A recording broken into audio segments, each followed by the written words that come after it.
मेरे को बुशरा जी बस इतना बताइए कि जब यूपी सरकार ने जांच की तो ये पता चला कि 4,000 से अधिक मदरसे अवैध रूप से चल रहे हैं, जिसमें पीएफआई जैसे संगठन सक्रिय हैं। और इतना ही नहीं, जो यूपी नेपाल बॉर्डर है वहां 116 जिलों में मुस्लिम आबादी 50% बढ़ गई है। ऐसे आंकड़े सामने आए हैं। जब जांच कराई गई है तो आप लोग अपनी तरफ से एक कदम उठा के कि भैया कम से कम स्पष्ट हो जाए सब लोगों को, गिरिराज सिंह जी को भी जवाब मिल जाए कि भैया ये तो ऐसी बातें कर रहे हैं, तो ऐसा किया जा सकता है कि नहीं किया जा सकता सरकार की तरफ से, कि हकीकत तो पता चले कि क्या चल रहा है सीमांचल इलाकों में। देखिए, अगर ये मुद्दे यूपी सरकार ने जब किया है और जब किया है उसको स्पष्ट करे। किया और है ना? जितने भी मदरसे उन्होंने अपनी तरफ से, देखिए, उन्होंने जितनी भी अपनी तरफ से मदरसे का जांच किया, उस मदरसे में कोई अवैध पढ़ाई नहीं हो रही है। अरे वहां पे मदरसे ही सिर्फ अवैध है तो पढ़ाई अवैध क्या? वो लोग अवैध मदरसे की बात कर रहे हैं। अवैध मदरसे में उन लोगों का ये शक है कि वहां पे कट्टर मुसलमान पंथी दिया जाता है। तो आप ये ले सकते हैं कि जब हमारे मदरसे में एक बात कट्टर दिया बताइए, जाता अब जब जब आरएसएस जब वाले क्या ये दे रहे इसमें हैं? रिपोर्ट आई है कि पीएफआई जैसे संगठन सक्रिय हैं, उन्हें विदेशों से बड़ी फंडिंग यहां पर मिल रही है, तो ये तो खतरा है ना। जांच तो हो सकती है। तो आतंकवादी संगठन हो गया, तो आरएसएस क्या है? वो तो अरे खुलेआम कैसी बातें आप कर रही है, कैसी बातें आप कर रही है? सीमांचल वाले इलाकों के मुद्दे यहां पर उठ रहे हैं। यहां पर ये उठ रहा है कि बाहर से, देखिए वहां से बाहर से लोग बाग आ रहे हैं, वहां पर मदारें बन रही हैं, वहां पर मदरसे बन रहे हैं।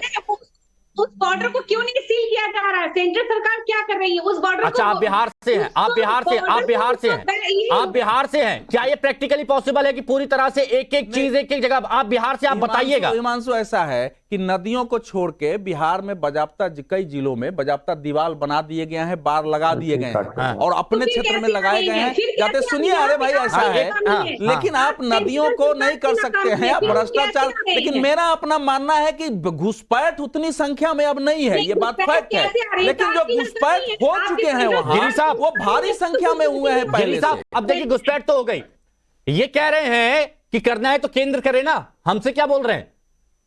आपके ऊपर डाल दिया गेम। बिल्कुल, ये केंद्र सरकार की नाकामी। Very good, very good. अभी भी कह रही है वो कि केंद्र करे, हमें कुछ नहीं करना, हम शांत बैठे, हम ऐसे बैठे हैं। देखिए, जो बहन कह रही है वो क्या कह रही है? कह रही है कट्टर मुसलमान। ये कट्टर क्या होता है और बिना कट्टर का क्या होता है? ये पहली बात। आपने अपनी बात कही, मैं चुपचाप सुनता रहा। बुशरा जी, बुशरा जी रुकिए, देखिए आपकी बात को किसी ने नहीं काटा, प्लीज बुशरा जी प्लीज। वो मुसलमान जो सेक्युलर नहीं है, इनका वो मतलब है। आप इसको गलत नहीं, आपसे मैं मतलब नहीं पूछ रहा हूँ। मुसलमान सेकुलर और कम्युनल भी होते हैं। अरे गिरी साहब, ये उन मुसलमान जो सेक्युलर नहीं है उनकी बात कर रहे। देखिए, एक बात समझिए, जिस इकबाल ने लिखा कि शब्द का प्रयोग किया, एक मिनट अभी में आपने इस शब्द का प्रयोग भाई, आप अपने समय पे बोलिए प्लीज, प्लीज। बुशरा जी रुक जाइए ना। बुशरा जी देखिए, मैंने पूरा वक्त दिया ना आपको, आपको 2 बार आया, अभी धनंजय जी के पास एक ही बार गया था, वो भी थोड़ी देर के लिए। मैं बात उनकी रख लूं। हिमांशु जी, समस्या क्या है ना कि अगर आप सही बात बोल दीजिए तो तिलमिलाहट उठ जाएगी। जो नीतीश कुमार ने पहले किया कि आप 1 घंटा लेट आइए और 1 घंटा पहले जाइए, जब चल रहा था ईद का समय चल रहा था, जब रमजान का पीरियड चल रहा था। बिहार में समस्या ये है कि आरजेडी के पास मुस्लिम वोट बैंक जाएगा कि जेडीयू के पास।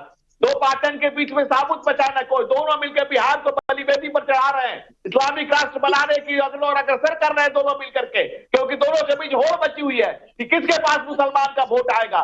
ये मुस्लिम वोटों का चैंपियन बनने की होड़ बची हुई है। हम कभी नहीं हारे।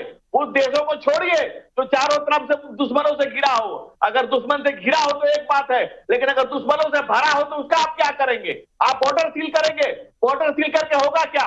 जब यहाँ फ्राइडे की छुट्टी होगी, होगा क्या जब रमजान की 1 घंटा पहले छुट्टी होगी? होगा क्या जब इस्लामिक कैलेंडर अलग से बनेगा? होगा क्या जब जुम्मा की छुट्टी होगी? आप वो सारा एजेंडा लागू कर रहे हैं जो पीएफआई का एजेंडा है।